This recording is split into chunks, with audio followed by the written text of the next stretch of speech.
వైద్య విద్యలో పేద విద్యార్థులకు నష్టం కలిగించేటువంటి రీతిలో 50% సీట్లు పేద పిల్లలకు రాకుండా గత ప్రభుత్వం 107, 108వ జీవోను తీసుకొని రావడం చాలా అన్యాయం.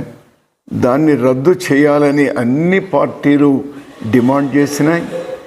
ప్రస్తుతం అధికారంలో ఉన్నటువంటి తెలుగుదేశం, జనసేన, బీజేపీలు కూడా డిమాండ్ చేసినాయి.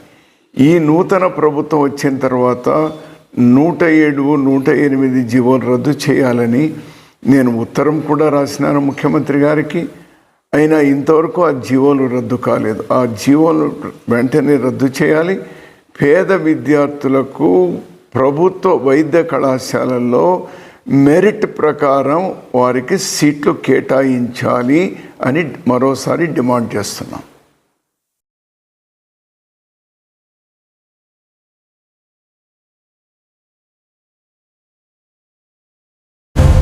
Hi friends, welcome to V36 news. వేగంగా, విశ్వసనీయంగా ప్రతి వార్త మీ ముందుకు మా ఛానల్ కి సబ్స్క్రైబ్ చేయండి.